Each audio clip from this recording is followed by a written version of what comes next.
अब थोड़ा रिकॉल करो, हम लोग जब ये लिखते थे कि suppose limit a n upon b N. अब ये ए एन और बी एन दो सीक्वेंस है, ठीक है। अब अगर इसकी वैल्यू 0 आती है, कब होता है? जब ये जो बी एन का जो सीक्वेंस है, b n greater than a n होता है और some n is greater than m. इसका मतलब कि कुछ स्टेज के बाद बी एन की वैल्यू हमेशा ग्रेटर देन ए एन हो जाता है। इसका मतलब यही यही होगा। अब अगर बी एन ए एन से ग्रेटर देन है, तो अगर इसका मतलब ये सीरीज बी एन मेरा कन्वर्जेंट हो गया, तो इम्प्लाइज दैट कि ए एन मेरा कन्वर्जेंट हो जाएगा। ऐसे में लिख सकता हूं, अगर ये हो रहा है इसका मतलब यही है ना कि बी एन का जो रेट है वो ए एन से ज्यादा है। कब? जब एन टेंस टू इन्फिनेटिव। तो इसका मतलब बी एन ग्रेटर देन है ए एन से।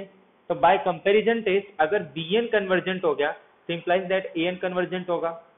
ऐसे ही अगर मैं ये लिखूं कि a n upon b n is equal to infinitive है, इसका मतलब क्या होगा कि जो ए एन का रेट है वो बी एन से ज्यादा है, तभी तो इन्फिनेटिव आता है।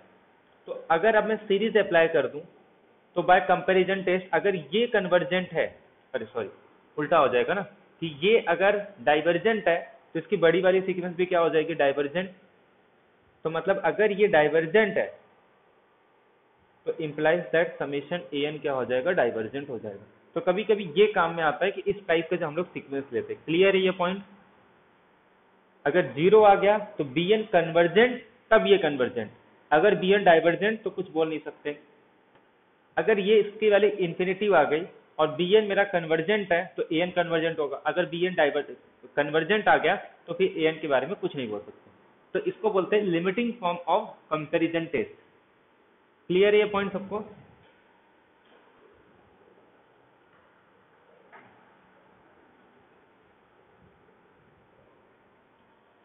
अब दो और इंपॉर्टेंट रिजल्ट है अपने पास किसी सीक्वेंस को कन्वर्जेंट या डाइवर्जेंट बताने की। एक होता है डी एलेम्बर्ट का रेशियो टेस्ट, जिसको हम लोग, या फिर nth रूट टेस्ट। ये दोनों हम लोग बहुत यूज किए हैं। कब? पावर सीरीज के अंदर। तो पावर सीरीज के अंदर पूरा यही यूज करते हैं हम लोग। पावर सीरीज में भी यूज करते हैं और इसके अलावा अभी हम लोग सीक्वेंस में भी यूज करके आए हैं। क्या? एक रेशियो टेस्ट और एक nth रूट टेस्ट। ये वही है जो सीक्वेंस में डिस्कस करते हैं, वही सारी चीजें यहाँ पे भी आ जाएगी। अगर ए एन मेरे पास कोई सीरीज है पॉजिटिव टर्म्स का, अगर कोई पॉजिटिव टर्म्स का सीरीज है, ठीक है, और मैं limit a n upon A N plus one निकाल रहा हूँ, उल्टा करते हैं, A N plus one upon A N, ये एल आ रहा है, ठीक है। और एल की वैल्यू अगर लेस देन वन है तो कन्वर्जेंट होगा, और एल अगर ग्रेटर देन वन है तो डाइवर्जेंट होगा, ठीक है। क्लियर ये पॉइंट? ऐसे ही अगर ये सीरीज पॉजिटिव टर्म्स का, ये क्लियर सबको? एक बार यस कर दो पहले। और अब देखो, एक तो ये हो गया अपने पास nth रूट टेस्ट, अरे रेशियो टेस्ट। अब हम लोग क्या करेंगे? nth रूट टेस्ट लगाएंगे। इसमें क्या करते हैं? Limit a n raise to one by n, अगर इसकी वैल्यू एल आ गई, अगर एल लेस देन वन आया तो कन्वर्जेंट, सेकेंड अगर एल ग्रेटर देन वन आया तो डाइवर्जेंट। ये A N plus one upon A N इसके लिए लिया हूं ताकि दोनों में कंफ्यूजन ना हो। जब भी लेस देन वन इसमें भी कन्वर्जेंट, जब भी लेस देन वन इसमें भी कन्वर्जेंट, ग्रेटर देन वन के लिए दोनों में डाइवर्जेंट होगा। अदरवाइज मैं ए n upon A N plus one भी लिख सकता हूँ, क्योंकि दोनों इक्वल होते हैं ना, ए एन और ये दोनों लिमिट की वैल्यू सेम आती है। तो अगर इन एल पे दोनों का बिहेवियर भी सेम होगा। क्लियर है ये पॉइंट?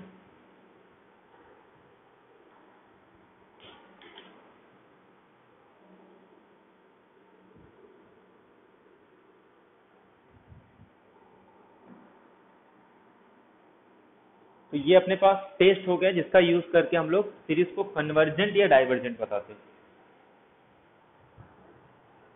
तो कंपैरिजन टेस्ट, रेशियो टेस्ट और एक nth रूट टेस्ट।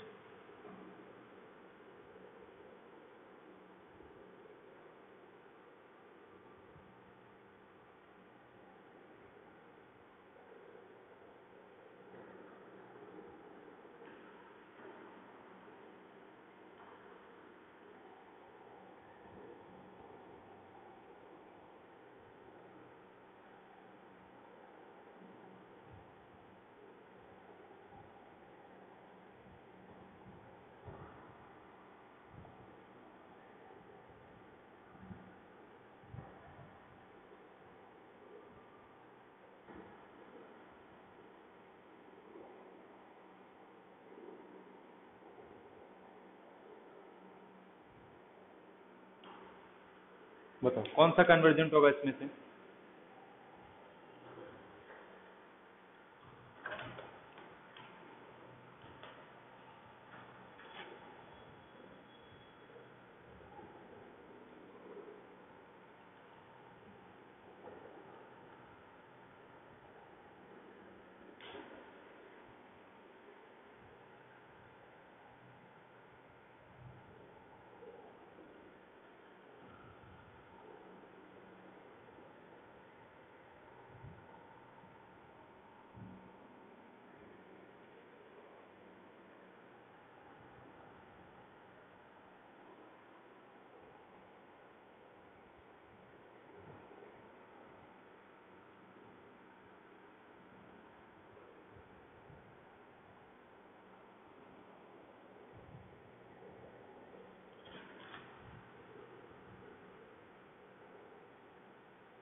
आया नहीं किसी का आंसर, जल्दी बताओ।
ए ऑप्शन, ठीक है।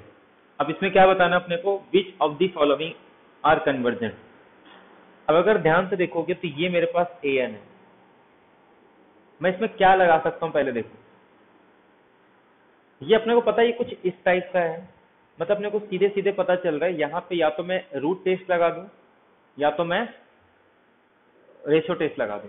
बट इसको सॉल्व करने की जरूरत नहीं है, क्योंकि अपने को सीक्वेंस में ऑलरेडी पता है कि इसको हम लोग उसी टेस्ट का यूज करके इसको कन्वर्जेंट या डाइवर्जेंट बताते हैं। और इसका जो रेट है 2n का n स्क्वायर से ग्रेटर देन है, मतलब इसका जो लिमिट आएगा वो 0 आएगा। ठीक है, उससे भी कर सकते हैं हम लोग, या फिर सिंपल देखो मैं सब दो टेस्ट बता रहा हूँ। एक तो इस तरीके से करो, जान दो उससे कि 2n is greater then n square, तो इसका मतलब क्या होगा कि इसका रेट ज्यादा है।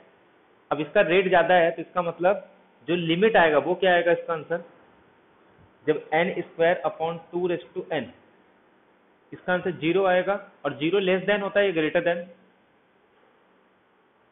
जब मैं इसका रेशो टेस्ट लगाऊंगा तो ये 0 आएगा, तो मतलब 0 क्या है, लेस देन 1 है। और लेस देन 1 के लिए क्या आ जाएगा, कन्वर्जेंट। अगर ये कन्वर्जेंट है तो ये डाइवर्जेंट। अब देखो इसमें प्रॉब्लम होगा और एक तो इसमें प्रॉब्लम होगा। एक चीज याद रखना है, जब भी कन्वर्जेंट या डाइवर्जेंट बताना सबसे पहला अप्रोच क्या होता है, ये जो सीक्वेंस है वो 0 पे जाना चाहिए। ये भी सीक्वेंस 0 पे जा रहा था, ये सीक्वेंस 0 पे जा रहा था, पहले बताओ।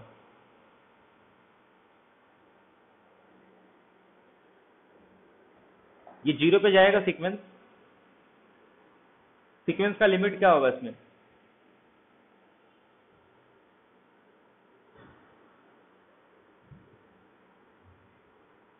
इसका लिमिट क्या आएगा, पहले लिमिट बताओ इसका।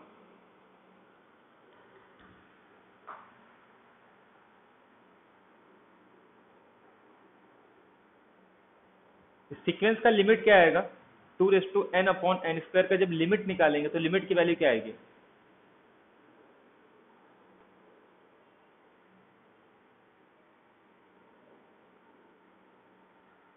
हेलो,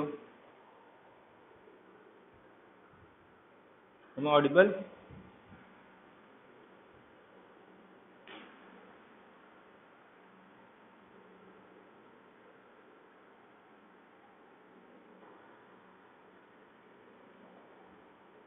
ग्रेटर देन 1, क्योंकि इन्फिनिटिव आएगा तो ग्रेटर देन 1 है, इसका मतलब नहीं, अपने को सिर्फ ये बताना है जीरो नहीं आएगा ना, जीरो नहीं आएगा तो अपने पास नेसेसरी कंडीशन क्या कहता है कि जब भी किसी सीरीज को कन्वर्जेंट होना है तो सबसे पहले सीक्वेंस कहाँ कन्वर्ट करना चाहिए, जीरो पे। तो ये तो जीरो पे कन्वर्ट कर रहा है, ये भी जीरो पे कन्वर्ट कर रहा है, मतलब ये पॉसिबिलिटी है। ये भी जीरो पे कन्वर्ट कर रहा है, ये भी पॉसिबल है। ये जीरो पे नहीं कन्वर्ट कर रहा है, ये पॉसिबल ही नहीं है। अगर इसको देखो तो ये 1/n log 1 + 1/n is equal to 1/n। अगर मैं इसका सीरीज लूं तो क्या आएगा, ये 1/n - 1/n², कुछ ये टाइप का आएगा। तो जब मैं इसको n से मल्टीप्लाई कर दूंगा और फिर जब लिमिट लगाऊंगा तो इसका लिमिट 1 आएगा, ना कि 0। तो ये भी एलिमिनेट हो गया। क्लियर ये पॉइंट? अगर कोई सीक्वेंस मेरा 0 पर कन्वर्ट नहीं कर रहा है तो इसका मतलब वो तो डायरेक्ट हम लोग क्या बोलेंगे, वो सीरीज कभी कन्वर्जेंट नहीं होता। कन्वर्जेंट होने के लिए सीक्वेंस कहाँ जाना चाहिए, उसका 0 पे जाना चाहिए। तो ए और डी तो डायरेक्ट एलिमिनेट हो गया। अब बचा ये दो, ये बी और सी एलिमिनेट हो गया, अब ए और सी बचा है। अब इस केस में देखो 0 पे तो जा रहा है, बट ये कन्वर्जेंट होगा या नहीं ये नहीं बोल सकते। ये जो सीरीज है ये भी क्या हो रहा है, ये तो अपने हम लोग प्रूव कर चुके हैं कि बाय रेशो टेस्ट या फिर n थ्रू टेस्ट से यूज प्रूव कर सकते हैं कि ये कन्वर्जेंट होगा। या फिर डायरेक्ट याद रखना है, वो जो केस आते हैं ना पॉलिनोमियल वाले, 2n वाले, n फैक्टोरियल, हमेशा याद रखना है अगर ये सीरीज 0 पे जा रहा है तो कन्वर्जेंट होगा, अगर इंफिनिटी पे जा रहा है तो कन्वर्जेंट नहीं होगा। ये हमेशा याद रखना है, इसको चेक करने की जरूरत नहीं है। अगर मैं यहाँ पे ऐसे भी दे दूं ना, जैसे फॉर एग्जांपल क्या आएगा, n फैक्टोरियल अपॉन 2n, तो ये कन्वर्जेंट नहीं होगा। लेकिन अगर मैं 2n/n फैक्टोरियल दे दूं, ये कन्वर्जेंट होगा सीरीज। मैं यहाँ पे 3n/n फैक्टोरियल, ये भी कन्वर्जेंट होगा। तो ये डायरेक्ट कन्वर्जेंट होगा, इसको चेक करने की जरूरत नहीं पड़ती। अब बचा ये सी ऑप्शन। अब इसको देखो दो टेक्निक से कर सकते हैं। एक तो मैं इसको इंटीग्रल टेस्ट से कर सकता हूँ, बट इंटीग्रल टेस्ट के लिए पहले मुझे इम्प्रॉपर इंटीग्रल पता होना चाहिए। बट मुझे इम्प्रॉपर इंटीग्रल नहीं पता है, इसके लिए वो नहीं यूज कर सकते यहाँ पे। तो डायरेक्ट हम लोग कुछ टेस्ट यूज करेंगे यहाँ पे, उस टेस्ट की हेल्प से बताएंगे, ठीक है। तो अपने को ये क्लियर हो गया कि ए और सी में से कोई एक ऑप्शन होगा। अब कौन सा ऑप्शन होगा इसके लिए मैं कुछ इस थ्योरम बताता हूँ, उसके बात करेंगे। ये पॉइंट क्लियर, एक बार यस कर दो पहले कि कैसे एलिमिनेट करना है। सबसे इंपॉर्टेंट होता है कैसे ऑप्शन को एलिमिनेट करेंगे। तो ए और डी तो होगा नहीं, अब बचा ए और सी। अब इसके लिए कोई मेथड नहीं पता है अपने को।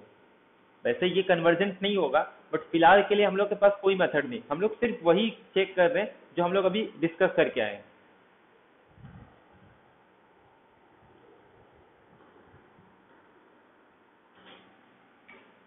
एक होता है कॉची इंटीग्रल टेस्ट, ठीक है, बट इसको अभी डिस्कस नहीं करते हम लोग, क्योंकि इसके लिए अपने को क्या पता होना चाहिए पहले, मतलब पहले सीरीज को हम लोग इसमें इंटीग्रेशन में लिखेंगे और फिर इंटीग्रेशन चेक करेंगे। बट हम लोग ने इंटीग्रेशन ऑलरेडी नहीं पढ़ा, तो एक काम करते हैं हम लोग इसको डायरेक्ट करते हैं। बट वो जो प्रूव करते हैं उसमें यूज करते हैं हम लोग कॉची इंटीग्रल टेस्ट का। एक होता है कॉची का कंडेंसेशन टेस्ट। कॉची का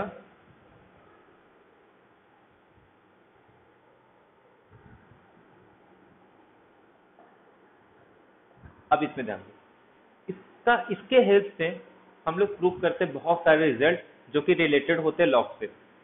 ये क्या कहता है कि अगर सपोज कोई सीरीज ले लूं, पहले से कुछ कंडीशन है कि अगर कोई सीक्वेंस मेरा डिक्रीजिंग सीक्वेंस है ऑफ पॉजिटिव टर्म्स बोलो या फिर नॉन नेगेटिव टर्म्स, जीरो भी हो सकता है, ठीक है, देन टू सीरीज, एक तो an और एक तो 2a, मतलब जो n है ना उसको रिप्लेस करना 2n से, तो 2n इंटू a, n को रिप्लेस करना 2n, कन्वर्जेंट और डाइवर्जेंट टुगेदर। क्लियर ये पॉइंट?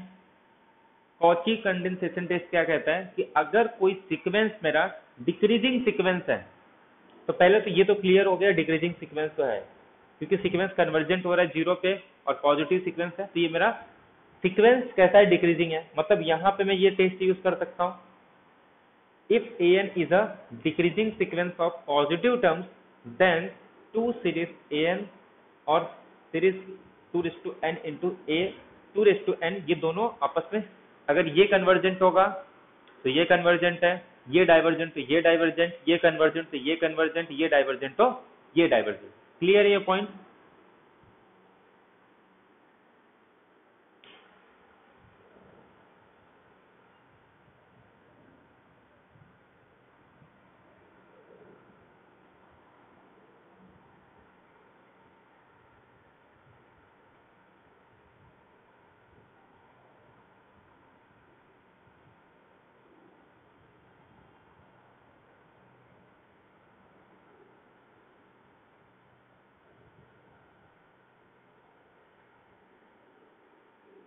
क्लियर है पॉइंट? एक बार यस कर दो पहले।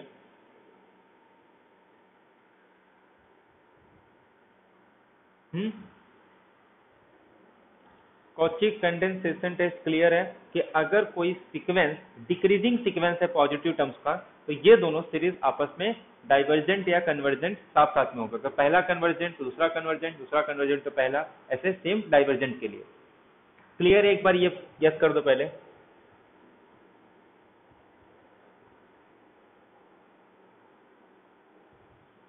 अब कुछ रिजल्ट लिख रहा हूं, इसको नोट कर लो। पहला कि जो summation of 1 upon n into log n raise to p, ये जो सीरीज है ये हमेशा डाइवर्जेंट करता है, कभी भी डाइवर्जेंट करता है।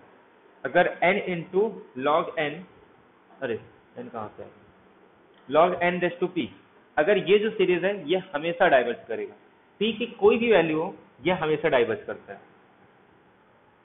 Second, 1 upon n into log n raise to p, p greater than 0 है, और अगर p ग्रेटर देन 1 है, p ग्रेटर देन 1 के लिए कन्वर्जेंट और p लेस देन 1 के लिए डाइवर्जेंट। लेस देन भी क्या, इक्वल के लिए डाइवर्जेंट होगा, क्योंकि क्लियर ये point? Log n raise to p कोई भी वैल्यू दे दो ये हमेशा डाइवर्ज करेगा। अगर n और log n raise to p आ रहा है तो अगर p ग्रेटर देन 1 है तो कन्वर्जेंट, लेकिन अगर p लेस देन इक्वल है तो डाइवर्जेंट। अब देखो दोनों को सेपरेट कर दिया, अब दोनों को साथ में ले लेते हैं।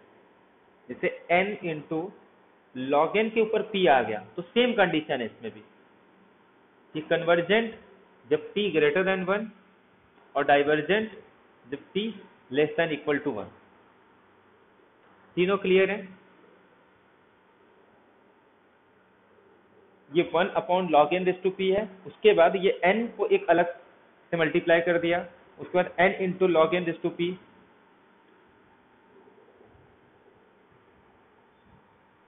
वैसे देखो ये अगर ये p ग्रेटर देन 1 है ना, तब तो ये डायरेक्ट हो जाएगा किससे, क्योंकि 1 upon n raise to p, ये ग्रेटर देन 1 है और ये एक पॉजिटिव नंबर, इससे कुछ फर्क नहीं पड़ेगा, तो ये ऑलरेडी क्या हो जाता है, डायरेक्टली कन्वर्जेंट हो जाता है।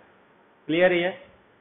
तो ये 3 इंपॉर्टेंट रिजल्ट है जिसके हेल्प से हम लोग ये बता सकते हैं कि कब मेरा सीरीज कन्वर्ज करेगा या डाइवर्ज करेगा। अब अपने को सीरीज क्या दिया था, 1 upon n into log n. इसको मैं इससे कंपेयर कर सकता हूँ, दोनों से कंपेयर कर सकता हूँ, मैं इससे भी कंपेयर कर सकता हूँ, इससे भी कंपेयर कर सकता हूँ, लेकिन p इज इक्वल टू 1 के लिए ये भी डाइवर्जेंट है, p इज इक्वल टू 1 के लिए ये भी डाइवर्जेंट है। किसी से भी कंपेयर कर लो, दोनों का कंडीशन किसमें, p। मैं इसको ऐसे भी लिख सकता हूँ या फिर ऐसे भी लिख सकता हूँ, दोनों चलेगा इसमें, और दोनों में p की वैल्यू क्या आ रही है, 1, और दोनों ही केस में एक ऐसा होता है डाइवर्जेंट है। तो ये जो सीरीज है, इस टेस्ट की हेल्प से हम लोग ये बता पाते हैं कि जो सीरीज था मेरा वो डाइवर्जेंट था।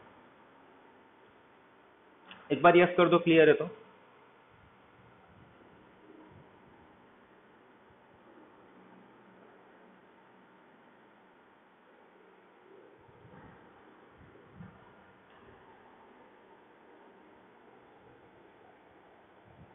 और इसको प्रूव करने के लिए हम लोग ये जो कॉची कंडेंसेशन टेस्ट है उसका यूज कर लेते हैं। जैसे अगर इसको सपोज प्रूव करना है, तो अगर मैं इसको नहीं बता पा रहा हूँ तो मैं किसको प्रूव कर दूं, पहले तो हाँ ये डिक्रीजिंग सीक्वेंस होना चाहिए, क्लियरली पता चल रही है डिक्रीजिंग सीक्वेंस है, क्योंकि 1 अपॉन लॉग एन कोई भी पी हो, आंसर क्या आएगा, 0, पॉजिटिव टर्म से 0 पे जा रहा है, तो ये डिक्रीजिंग सीक्वेंस है। तो अगर ये डिक्रीजिंग सीक्वेंस है तो ये सीरीज चेक करने से अच्छा है मैं 2 चेक कर लूं। मतलब क्या आ जाएगा, ये 2n तो ऐसे ही रहेगा, और ये n को रिप्लेस करना 2n से, तो ये आ जाएगा मेरे पास 2n p।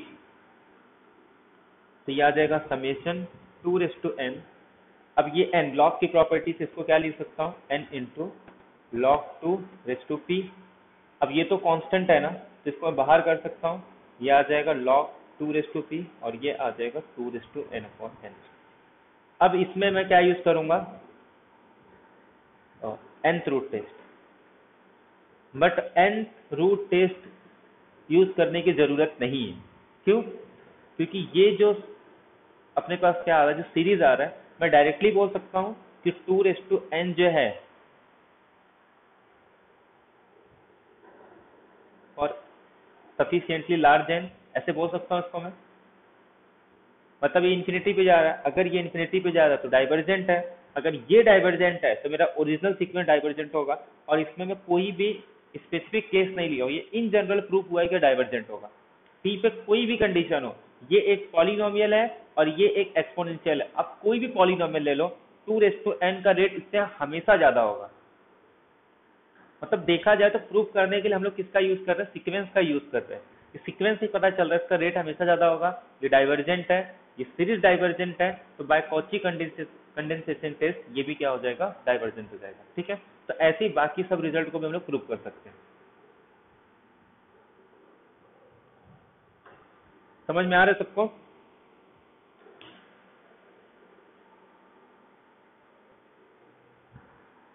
तो ये अपने पास और एक नया मेथड आ गया लॉग के लिए, कि अगर लॉग के क्वेश्चन आते हैं तो भी इसको हम लोग कैसे कर लेंगे।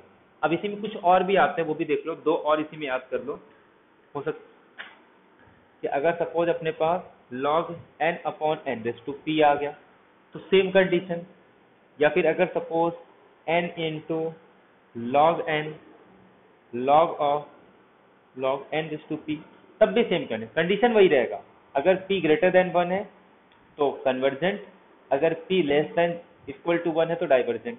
इसमें भी सेम कंडीशन है, p ग्रेटर देन 1 तो कन्वर्जेंट और p less than equal to divergent. सब में कंडीशन सेम है, किसी भी टाइप का हो, बट सब में p पे ही कंडीशन आता है, खाली इस वाले केस में नहीं आता कि आप कोई भी p ले लो, ये हमेशा क्या आएगा, डाइवर्जेंट आएगा।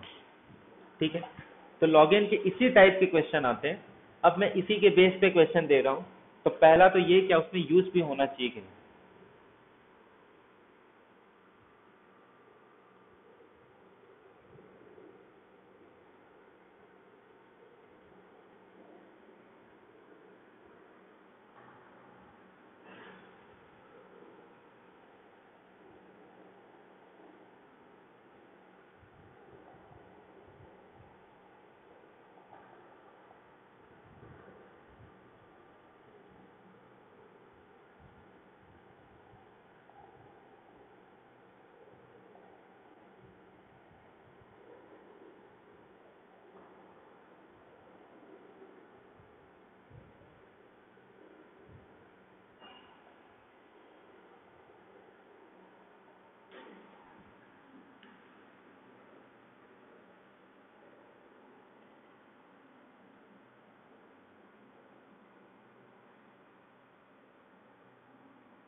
बोलो क्या आएगा आंसर।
फोर्थ ऑप्शन आएगा, 1/e के लिए कन्वर्जेंट है। एक बार चेक करो पहले, अगर e के प्लेस पे 1/e पुट करेंगे तो क्या कन्वर्जेंट आएगा वो।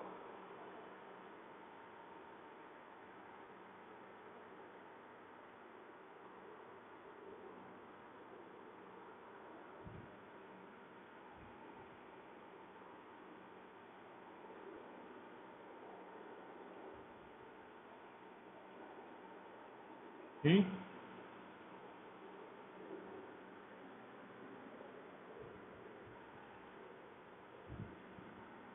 1/e के लिए कन्वर्जेंट है, पहले चेक करो।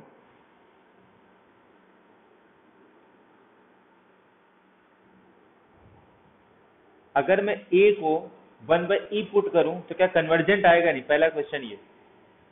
Eight a is equal to 1/e, ये कन्वर्जेंट होगा या नहीं, पहले ये बताओ। ये कन्वर्जेंट है, पहले ये चेक करो।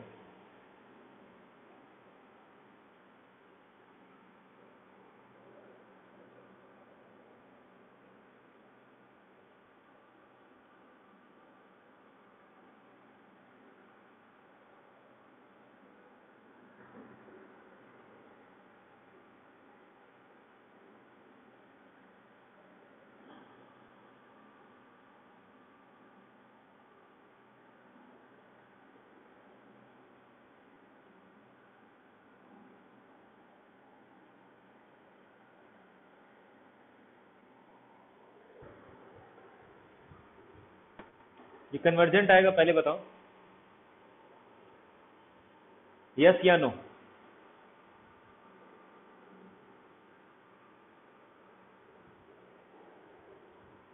नहीं नहीं, पहले ये बताओ, ये 1/e पे कन्वर्जेंट है या नहीं, क्योंकि इक्वालिटी पे बोल रहे हैं, मतलब डी ऑप्शन है, मतलब ये 1/e पे कन्वर्जेंट होगा ना।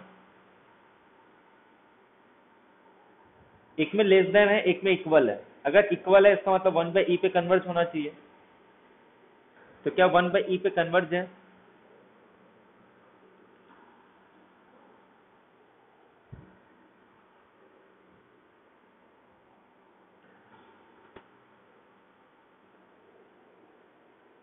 ये प्रॉपर्टी पता है ना, a raise to log am is equal to m। Hmm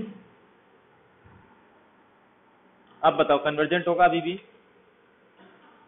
1/e पे सीरीज कन्वर्जेंट है।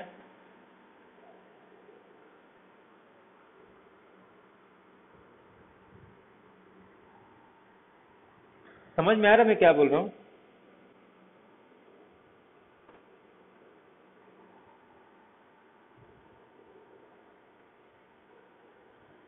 इसमें बोल रहा है लेस देन, इसमें बोल रहा है इक्वल। तो अगर इक्वल है मतलब 1/e पे कन्वर्ज होना चाहिए। तो मैं एक काम कर रहा हूँ, इसको ए को 1/e से रिप्लेस कर देता हूँ।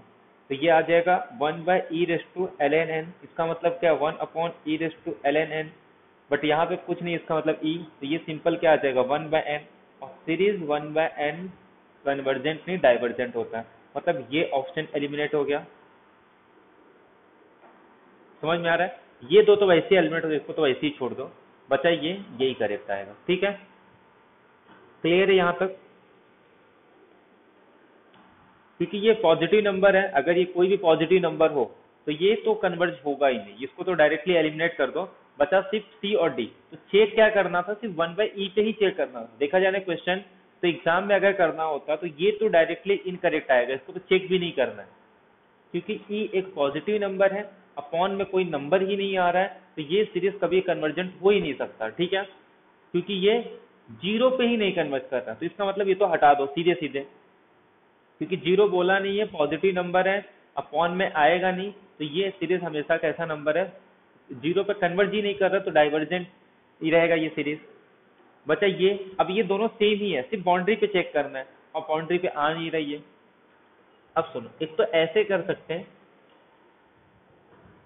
या फिर हम लोग रिजल्ट का यूज कर सकते हैं कि अगर कहीं पे अपने को कुछ इस टाइप से दिया है, a log n है, तो हम लोग a और n को रिप्लेस कर सकते हैं, बस इसी का इसमें यूज करना था। अब ये किस टाइप का आ गया, n⁻p टाइप का आ गया, तो मैं इसको कुछ ऐसे लिख सकता हूँ, n⁻, ये। अब ये सीरीज कन्वर्ज कब होगा, जब ये पूरा जो है ये लेस देन -1 आना चाहिए। हम लोग ऐसे लिखते हैं ना, 1/n⁻p, p greater than 1 converge के लिए। इसका मतलब क्या है, n⁻p, p। तो अब इसमें क्या आ जाएगा, ये p ग्रेटर देन 1, तो -p लेस देन 1। ये इस टाइप से भी लिख सकते हैं हम लोग ना। तो अगर मैं इसको या तो अपॉन में लेके चले जाऊं, अपॉन में लेके चलूंगा तो क्या क्या आ जाएगा, ये माइनस लॉग। तो ये वैल्यू क्या आनी चाहिए, बाय p सीरीज से ग्रेटर देन 1 आना चाहिए। इसका मतलब log a⁻−1 ग्रेटर देन 1 आना चाहिए।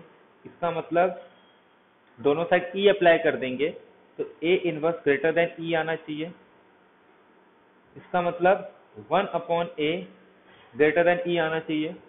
इसका मतलब 1 जो a है वो लेस देन 1/e आना चाहिए, और a को ऑलरेडी ग्रेटर देन 0 बोला है, तो इससे ये ट्रू हो गया। बट प्रॉब्लम ये है कि फिर भी अपने को चेक क्या करना पड़ता है, 1/a। इससे ये पता चल गया कि a और b ऑप्शन एलिमिनेट होंगे, बट वो तो पहले ही पता चल रहा था, तो इसका मतलब ये भी लगाने की जरूरत नहीं थी उसमें। क्योंकि फिर से प्रॉब्लम कहाँ आ गया कि 0 से लेके 1/, तो ये अपना सी ऑप्शन करेक्ट होगा। क्लियर है पॉइंट? तो इसलिए अगर एग्जाम में आए तो डायरेक्ट भी कर सकते थे, सिर्फ 1/e पे चेक कर लो। क्लियर है ये क्वेश्चन? तो हर जगह वो लॉग वाला यूज नहीं होता, इसमें लॉग भले था, लेकिन वो वाला जो हम लोग यूज कर रहे थे वो यहाँ पे यूज नहीं होगा। इस बार ये याद कर दो पहले। क्लियर है?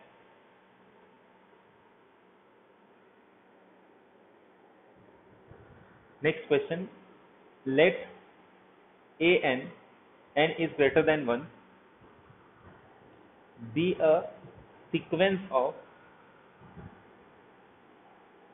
Positive number a1 greater than a2 greater than a3। मतलब कैसा सीक्वेंस है ये, डिक्रीजिंग सीक्वेंस है। इसको शॉर्ट में लिख सकता हूँ, an is the decreasing sequence. वो भी कैसा, स्ट्रिक्टली डिक्रीजिंग।